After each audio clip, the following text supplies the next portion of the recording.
MLC Shamipur రాజు ఉన్నారు. ఎంతమంది కార్మికులు ఉంటారు ఇక్కడ పరిశ్రమల? మీరు మొదటి నుంచి ఏరియాలో ఉంటున్నారు షమీపూర్ రాజు. ఇక్కడ 3-4 లక్షల మంది కార్మికులు ఉంటారు.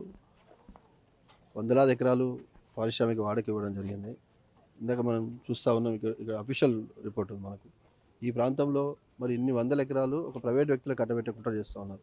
దీని అంతా చూస్తూ ఉంటే రేవంత్ రెడ్డి గారి మనసులో ఉన్నటువంటి ఒకటి అర్థమవుతోంది. ఒకటి స్కామ్, రెండవది ఆనాడు ఉన్నటువంటి ప్రభుత్వం, కాంగ్రెస్ ప్రభుత్వం, ఇందిరాగాంధీ గారి ప్రభుత్వం కేటాయించిన ఈ భూములను ఏదైతే సైకిల్ కాంగ్రెస్ పార్టీగా చలామణి అవుతున్న రేవంత్ రెడ్డి గారు ఆయన మనసులో గులాబీ పువ్వును సైకిల్ని పెట్టుకొని ఇందిరాగాంధీ పేరును మరిపించే విధంగా ఈ కార్యక్రమాలు చేస్తూ ఉన్నారు.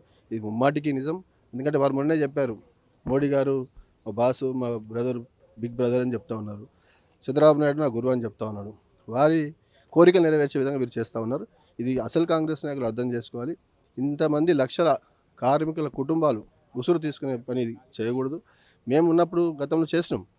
హైదరాబాద్ ప్రాంతంలో మేము కూడా గతంలో ప్రభుత్వం దృష్టికి తీసుకెళ్ళాం. ప్రభుత్వం కూడా రెస్పాండ్ అయింది. ఇక్కడ కెమికల్ ఫ్యాక్టరీలను తొలగించాలని ఒక నిర్ణయం తీసుకున్నది. ఫార్మాసిటీకి ల్యాండ్ రూలింగ్ చేసినాం, అక్కడ రైతులను ఒప్పించినాం. ఆ ఫార్మాసిటీ మరో రియల్ ఎస్టేట్ చేస్తూ వీళ్ళు మళ్ళీ ఇక్కడ మరొక రియల్ ఎస్టేట్ చేస్తూ ఎక్కడికి పోమని చెప్తా ఉన్నారు? రింగ్ రోడ్ వద్దరికి వెళ్ళమని చెప్తా ఉన్నారు. ఒక పాలసీ లేదు, ఇప్పటికీ ల్యాండ్ తీసుకోలేదు. వీళ్ళు ఎక్కడ వెళ్ళాలని వాళ్ళకి అర్థమవుతలేదు. కానీ డబ్బులు అయితే ఇప్పుడు మొన్న ప్రెస్ మీటు ఈరోజు ఇనిషియేట్ కార్యక్రమం తీసుకురు, కార్మికులకు వివరిస్తారు. వాళ్ళకి అర్థమవుతుందా? మీరు వారితో మాట్లాడుతుంటే హిల్ట్ పాలసీ గవర్నమెంట్ తీసుకుందని, పరిశ్రమలు పోతాయని, భూములని తీసుకుంటుందని, నెక్స్ట్ కార్యాచరణ ఎట్లుంటుంది బీఆర్ఎస్? కొంత కన్ఫ్యూజన్ కూడా ఉన్నారు వాళ్ళు. ఇప్పుడు అర్థమవుతోంది వరకు. ఖచ్చితంగా త్వరలోనే కార్మిక లోకం అంతా ఏకం కాబోతా ఉంది. వారికి మద్దతుగా ప్రధాన ప్రతిపక్ష పార్టీగా బీఆర్ఎస్ పార్టీ, మా నాయకుడు కేసీఆర్ గారు, కేటీఆర్ గారి ఆధ్వర్యంలో నగరంలో ఉన్న ప్రజాపతులు అందరం కూడా ఏకతాటిపై కొట్లాడి ఈ యొక్క నిర్ణయాన్ని వెనక్కి తీసుకునే వరకు ముందుకెళ్తాం. త్వరలో మరో తెలంగాణ ఉద్యమం రాబోతోంది, మరొక ప్రజా ఉద్యమం రాబోతూ ఉంది. ఈ ప్రజా ఉద్యమాన్ని ఎదుర్కోవడానికి కాంగ్రెస్ ప్రభుత్వం సిద్ధంగా ఉండాలి. కాంగ్రెస్ ప్రభుత్వం ఈ ప్రజా ఉద్యమంలో చిత్తుగా ఓడిపోవడమే కాకుండా గతంలో చూస్తే మనం హైదరాబాద్లో అన్నీ ఓడిపోయారు. అయినప్పటికీ ఈ గాలిలో వాళ్ళు కొట్టుకొని పోవడం ఖాయం. ఇట్లా ప్రజలతో పెట్టుకున్నవాడు ఎవరు కూడా బాగుపడలేదు. గతంలో ఇదే రకంగా వివరించిన ఈ ప్రభుత్వాలు తెలంగాణ ఉద్యమం జరుగుతున్న క్రమంలో కూడా అణిచివేసే కుట్రలు, మేము ఏదైనా చేస్తాం, మేము ఇవ్వం అని మాట్లాడితే ఏం జరిగిందో చూసినారు. కాబట్టి ఖచ్చితంగా త్వరలో ప్రజా ఉద్యమం రాబోతోంది హైదరాబాద్ ప్రాంతంలో. వీరికి ప్రధాన ప్రతిపక్షంగా మేము మద్దతుగా అండగా ఉంటాం. ఎందుకంటే ఇది లక్షల కోట్ల స్కామ్తో పాటు లక్షల కార్మికుల కుటుంబాలకు సంబంధించిన విషయం. ఇక్కడ నివాసం ఉంటూ నిజంగా జీడిమెట్ల పారిశ్రామిక వాడంటే ఇక్కడ 90% వివిధ ప్రాంతాల నుంచి వచ్చి ఉన్న వాళ్ళే ఉంటారు. ఇక్కడ జీడిమెట్ల అయితే మాజీ పాత కుత్బుల్లాపూర్ అవుతుందో 90% బయట నుంచి వచ్చిన వాళ్ళే ఉంటారు. వారందరూ కూడా ఇక్కడ నివాసాలు ఏర్పాటు చేసుకొని చిన్న చిన్న ఇల్లు కట్టుకొని పిల్లలకు ఎడ్యుకేషన్ అనుకోండి మీరు చేసుకుంటూ ఉన్నారు. వారు ఎక్కడ రాత్రి మూమెంట్ ఎక్కడ పోవాలి వాళ్ళు? ఈ ప్రభుత్వానికి ఒక పాలసీ లేదు, ఏం లేదు, స్కామ్లు తప్ప వీళ్ళకి స్కీములు చేసే బుద్ధి లేదు. మనం చూస్తూ ఉన్నాం, మొన్న యూనివర్సిటీకి సంబంధించిన భూముల విషయంలో కావచ్చు. గవర్నమెంట్ ఏం చెప్తుందంటే ఇది పాలసీ బయటికి వచ్చే ముందే, జీవో వచ్చే కంటే ముందే బీఆర్ఎస్ పార్టీ నాయకుల చేతిలోకి జీవో వచ్చింది. సెక్రటేరియట్లో బీఆర్ఎస్కి సంబంధించినటువంటి సీక్రెట్గా మీకోసం పనిచేసే వాళ్ళు ఉన్నారు, వాళ్ళపైన చర్యలు తీసుకుంటున్నాం అంటున్నారు. ఒకటి మీరు స్కామ్ అంటున్నారు, వాళ్ళు ఇది పాలసీ అంటున్నారు.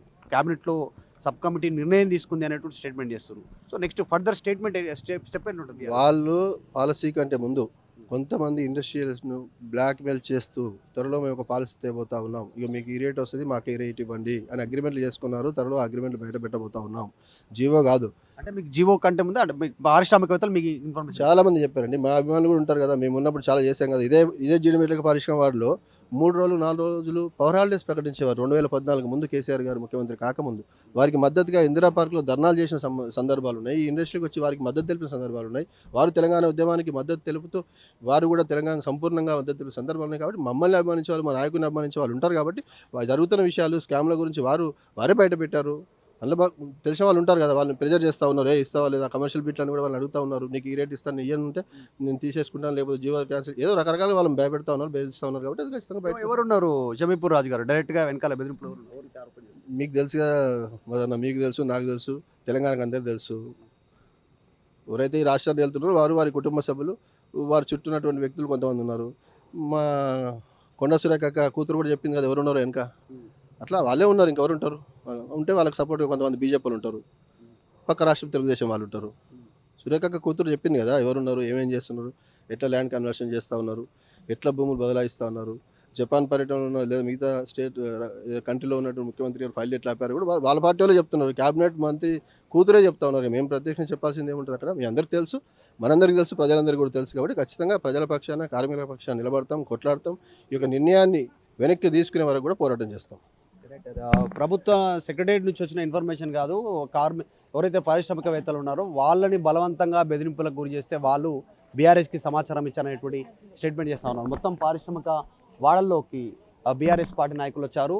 జీడిమెట్ల, షాపూర్ నగర్ ఈ ప్రాంతానికి సంబంధించినటువంటి పారిశ్రామికవేత్తలకు సంబంధించినటువంటి కంపెనీలు ఏవైతే ఉన్నాయో ఆ కంపెనీ కార్మికులతో మాట్లాడుతూ ఉన్నారు. డైరెక్ట్గా ఇంటరాక్ట్ అవుతూ హిల్ట్ పాలసీ అనేటువంటిది పెద్ద స్కాము.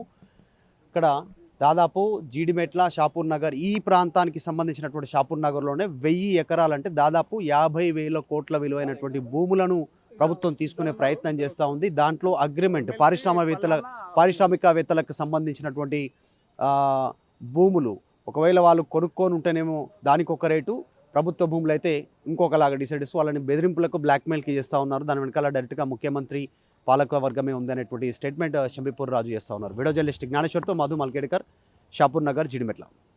చరిత్ర సృష్టించినోడు ఇప్పుడు ఆ చరిత్రని తిరగరాయబోతున్నాడు. అబద్ధాల గోడల్ని బద్దలు కొట్టి నిజాలను రాగా మీ ముందుంచబోతున్నాడు. నిజమైన వార్తల కోసం వెంటనే డౌన్లోడ్ చేసుకోండి రా యాప్ని.